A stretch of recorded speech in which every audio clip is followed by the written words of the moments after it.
So again, we have a very special podcast episode, this time with Maureen Tanai. She'll be sharing about her experience 1 week after the Phoenix journey. And what I love about Maureen's story, I've seen Maureen's journey. I've seen it outside of the Phoenix journey. But the woman that I met on day one of the Phoenix journey is not the same day. It's not the same woman that I saw leaving the Phoenix journey 3 days later. This woman has changed and transformed, and she's continuing to transform. So Maureen, welcome to the podcast. Hi, thanks. Hey girl, walk us through before the Phoenix journey. What were some of the things that you were struggling with? Well, the thing is that I didn't really, I guess, I don't know if it was just in the back of my head. I don't know. I didn't really pay attention to it, but there was a trauma that happened in the middle of 2020 in May. And it totally changed, I guess, my behavior, my thoughts and feelings. And I could never get back to how I was before. Wow. And it's the trauma I felt I needed to just process and be alone in my thoughts to process and think and process, because I thought that was the way to deal with the trauma that I went through. And what I learned at the Phoenix journey was that those destructive habits. So what I was doing, laying down, thinking, processing, soon became an addictive behavior. And I didn't even realize that.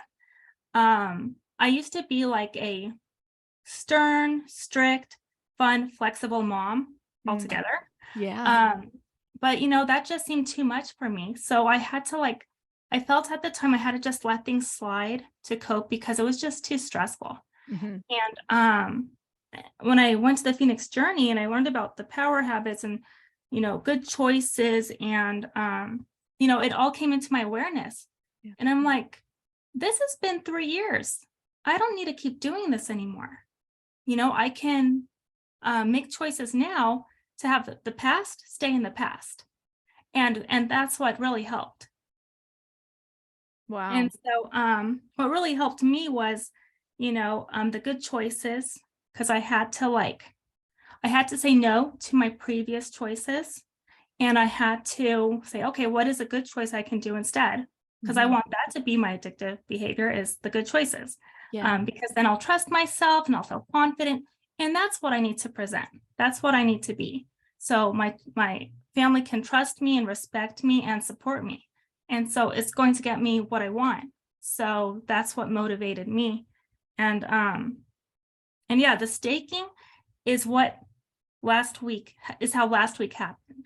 It was all about staking and the good choices. And in my mind, I had organizing and sorting out that room and getting rid of the things, because I realized, sometimes I want to have some control over my environment. Let me keep my stuff because it provides me with stability. I worked hard for it.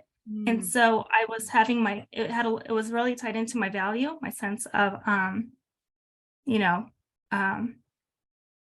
I can't think of the word right now, but anyway, I tried to turn my goal into a power habit in and of itself. Wow. By changing the way. So now let's pause real quick, because not many people understand what we're talking about with the room. So you came to me during the Phoenix journey and you said, hey, I've got this one room in my house. It's a bit full of stuff and I'd really like to clear it out, but should I do a garage sale? Should I it's just kind of overwhelming. What do I do? And we had a little chat about it, basically saying, the things that you had in the room, would you agree it was pretty full of stuff? Yeah. Well, what I did in January before I hurt my arm was I went through the whole house getting things I no longer wanted or needed. And then I put it in that room to store, to get rid of, sell, whatever, to make more room. Got it. And it was jam-packed from the ceiling to the wall. Yeah. Jam-packed from the ceiling to the wall. And this is now 6 months, right? Yeah. Yeah. It's been that long. Yeah. And so whenever you would go into that room or see that room, it just kind of became like this overwhelming thing that seemed pretty impossible to even tackle on your own, right? Well, we covered it with room dividers. So it wasn't that bad, Got but it. in my mind, I was like, oh, I have this huge daunting task. So Yeah. Yeah. And then, so in the Phoenix journey, I was like, hey, well, let me ask you this. Are you holding on to the things perhaps because maybe they have some emotional, significance to you, like either they've been given to you by somebody or you have memories in each thing and you're like, yeah. So we realized we have almost this fear of loss, right? Like if we give yeah. it away or throw it away, like it is no longer with us. And that was also holding you back, right? Yeah, I've had a lot of loss in my life. In my early childhood, when I lost my brother when I was 19 and he was 18, and just bullying throughout my life, rejection from friends here and there. So I've gone through quite a bit of loss, and so I had to like put in my mind that these things, they give me a false sense of comfort and security when it's not actually doing that. In Wow. fact, it's holding me. It feels like it's actually holding me hostage. Yeah. And not just from like cleaning the room, but like from life, right? From like being who you truly are. It's just one more thing to just hold you back. So when you finally came off of the Phoenix journey, walk us through what happened in like the next 7 days. Yeah, and I was thinking too that, when I pass away, because everyone's gonna die, when I pass away, I'm not taking my things with me, and I don't want to be some ghost trying to hang around with my stuff. I have to Yeah. let go. Yeah. But yeah, so when I came back, I was like, I was really motivated.